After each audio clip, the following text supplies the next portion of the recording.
Hey, welcome to my channel and welcome to Weigh In. Now, if you remember, last week I told you there was a planned,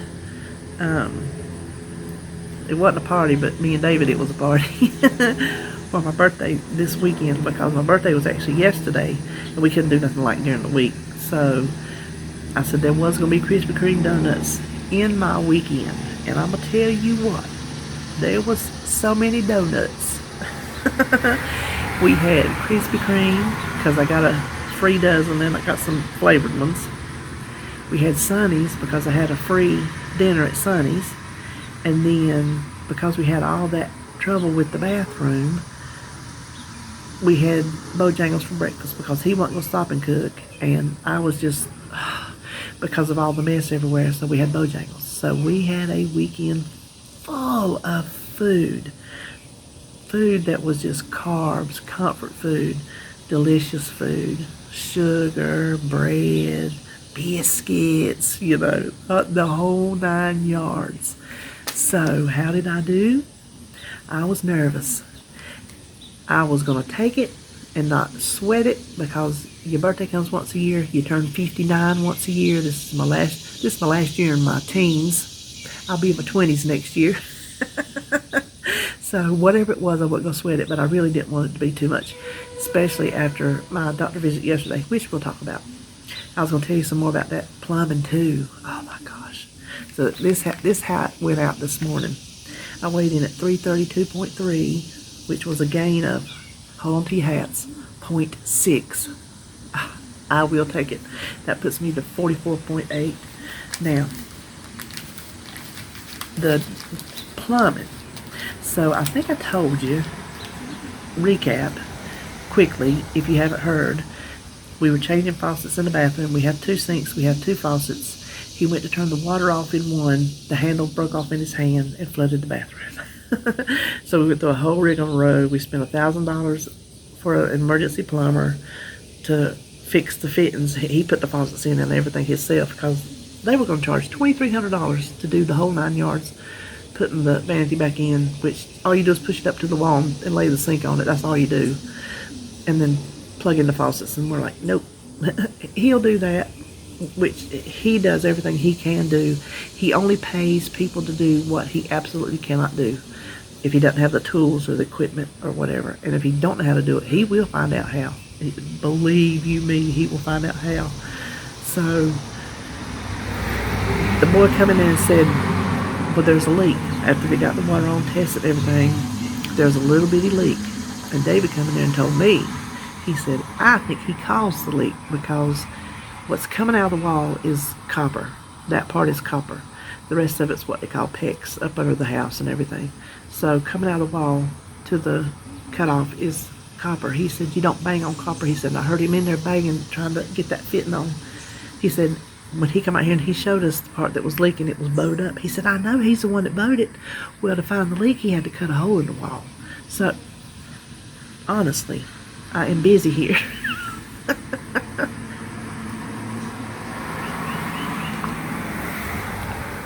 So, he got the one sink put in and fixed. And then he had to fix the drywall where he cut the hole.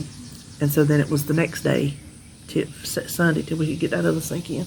So, that's why it costed us, it was already over 900, and then it added more up to 1,000, just like within a few dollars. I think it was $9.89 or something. Listen, if you're thinking about being a plumber, that's the way to go. So anyway, everything got cleaned up, put up. We're back to peace in the kingdom. Now this morning, well, I'll tell you about the doctor. Then I'll tell you about this morning. So we went up to the other town, it's out of town where I went. And if you remember, I went 2 weeks ago and he was called away for whatever reason. And I didn't get to see him. I had to turn around and come home. Well, he was there today. Now, I knew, and I think I even said this before, walking in the door, I was not going to be approved for surgery to have my knees replaced. I knew that, because I know I'm too big. I know that. But I wanted to go in and at least have somebody look at them, take pictures of them, let's make a plan. Let's come up with what do I need to do to get them fixed. It's been 8 years since the last ortho I went to, and I've been to a number that has even bothered to take an x-ray of my knees. All they said was, let's give you a shot. Them shots quit working years ago. I mean, years ago. No x-rays. They didn't have any idea how bad they were. 8 years. That is, I walk in the door, they look at me, they see my size, can't help you, let's just give you a shot, help you feel better. I'm not exaggerating.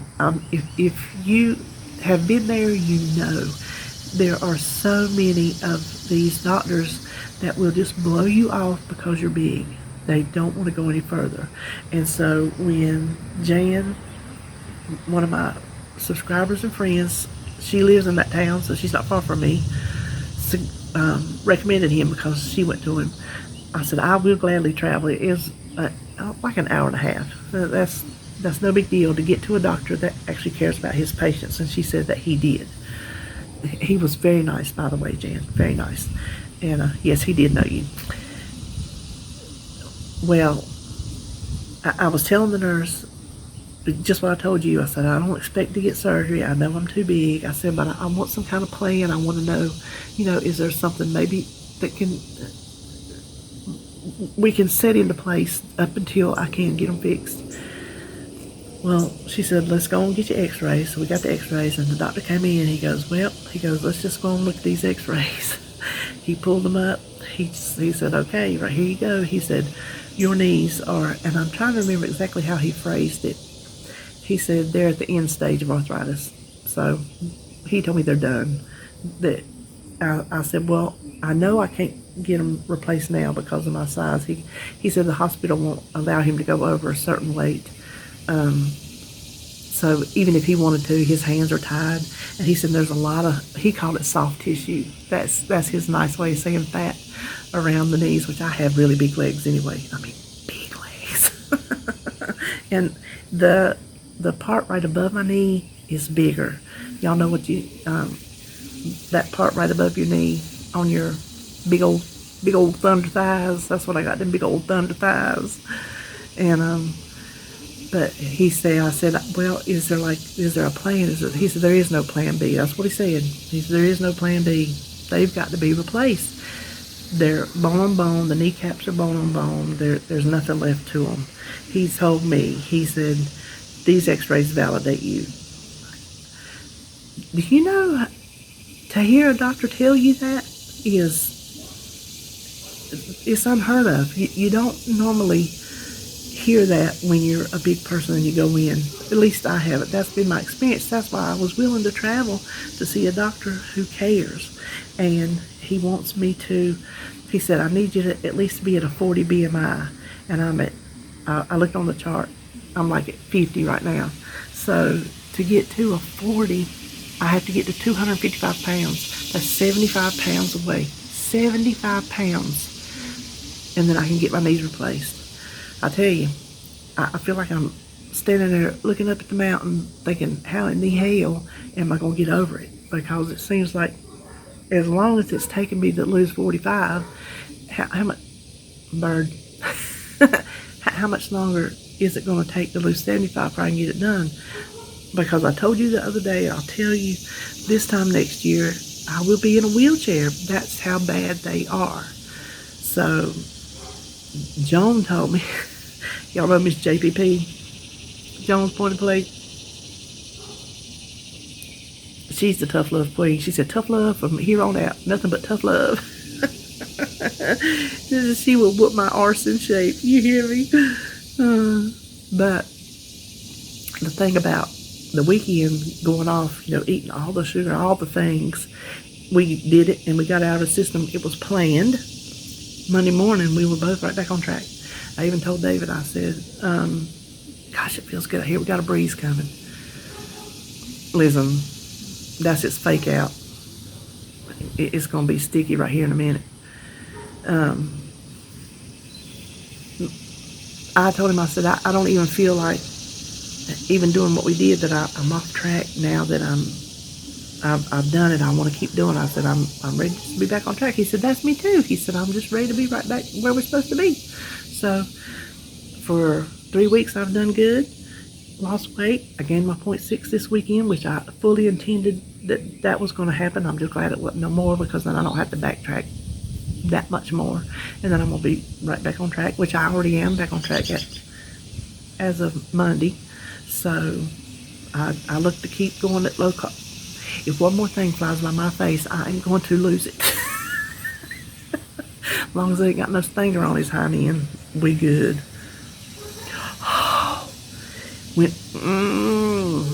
Okay, that's it. Yeah.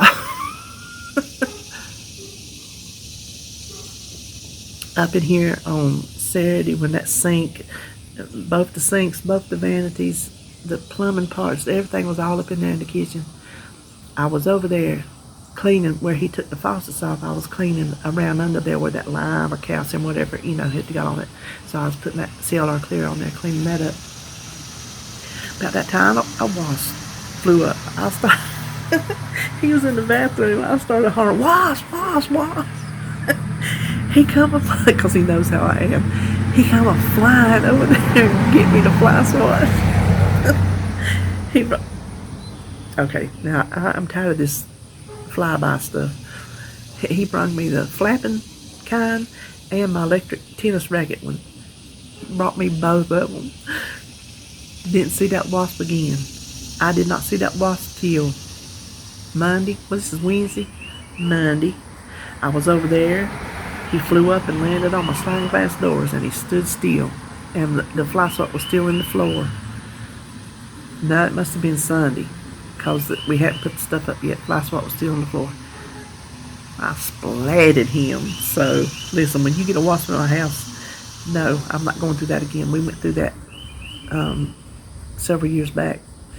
We honest to my soul, hold on.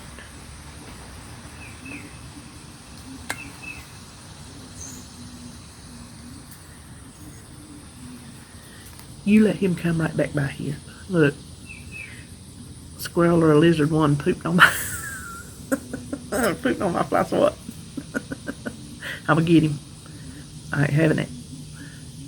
We trying to talk. Anyway, I sat back there in the craft room this morning.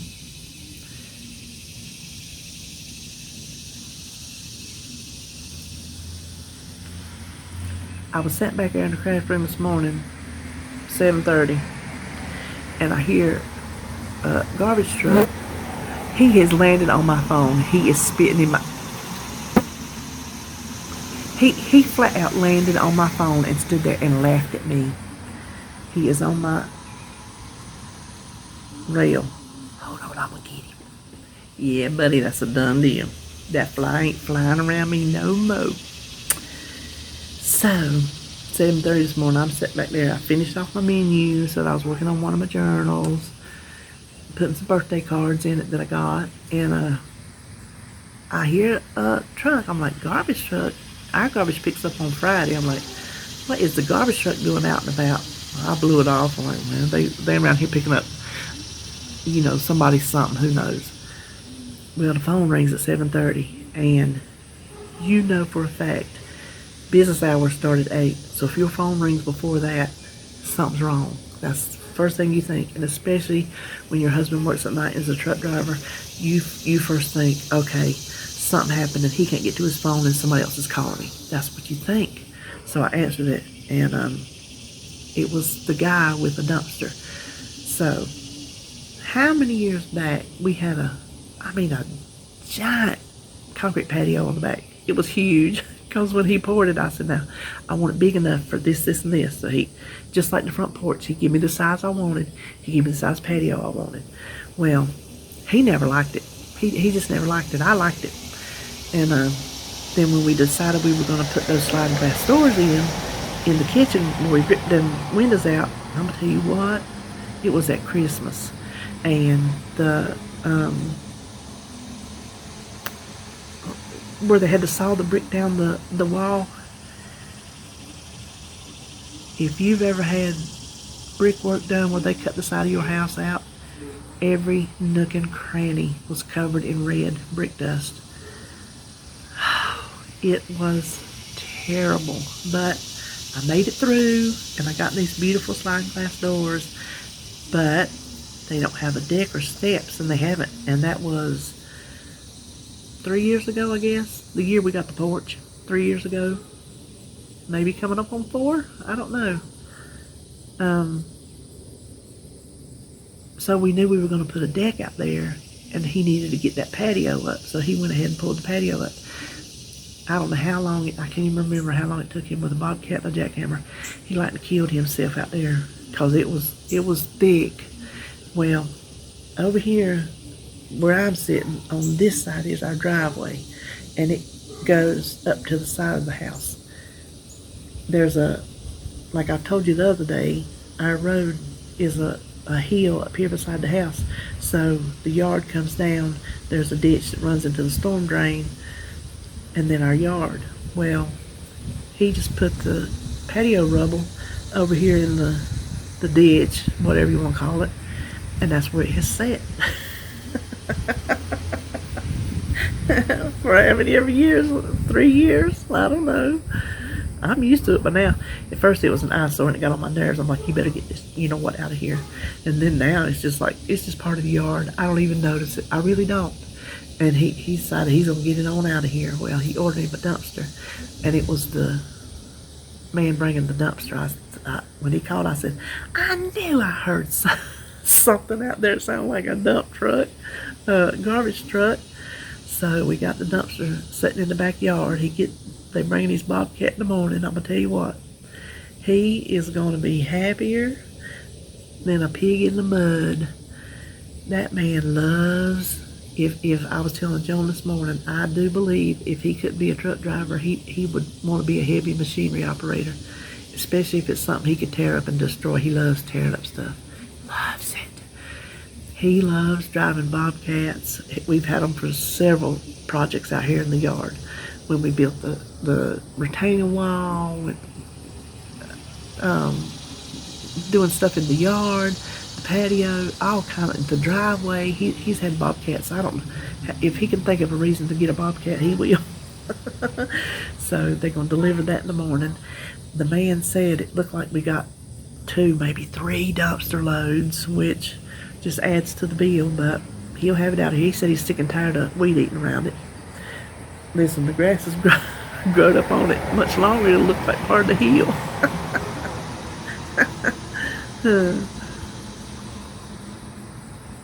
So, stood out there and talked to that man a good while, and then he dropped it off, and I told him, I when he called, he was looking for David. I said, well, he wasn't here. And then when he told me who he was, I said, oh, well, I can tell you where to put it, because David told me where he wanted it. He wanted it where he could clear both sides with that bobcat. The man told me how high it could go in there so it wouldn't be too heavy to pick up. He said if you can get it in there and break them big pieces, he said then them rocks will settle out and you can get more in it, because you can only go so high. And then for concrete, you can fill it all the way up with this other stuff, but you can only go so high for concrete. And there's like rebar all the way around it. And he said don't go no higher than that rebar. So I was telling David all that. He said, don't hump it up in the middle, because then that makes it too heavy. He said, this is not one of them roll back. It picks it up. He said, the truck won't be able to pick it up. So anyway, that's what David is taking a day off tomorrow to do, to play bobcat. He will probably, depending on, he said, if it took 2, he went ahead and reserved it. And the man told him, he says, if you need another one, he said, I'll come get that one, dump it, and bring it right back to you. So he may be taking Friday off too, I don't know. But he's already got it planned out. He's got it worked out in his head how he's going to do it. So he's just all excited like a little boy. Listen, it ain't no wonder Sebastian it likes the vehicles and the construction vehicles so much, because Papa does. So anyway, well, that's where I stand. So I'm going to keep on this low carb because it seems to work the best for me. It seems my body, and when I did it before, I was doing so good. I just declare that my body reacts better to no carbs. I think my body, just have one of those chemistries that all the carbs, the white breads and the white rice and the sugars and the taters and all that kind of stuff, where too much of that just does not react well with my body. And fighting the medicines that I fight and the lymphedema that I fight, I already have enough going against me that I don't need that too. So if I can keep away from it, I think I'll do good. So I know there's a number of you doing low carb as well. We'll just do it together. Even if you ain't doing low carb, we'll do it together because it's a weight loss journey. No matter which road we take, we're all going to the same destination. So we will stick to this thing together and we will get it done, girls. I was telling RJ that yesterday. I said something about my girls. I said my girls are so good to me. And I said, and yes, I do call them girls. I said, because if you divide us in between boys and girls, we're girls. Ain't that right? I don't care how we are, we're girls. There you go. So, well, that's all I know for today. And I will just see you on the next video.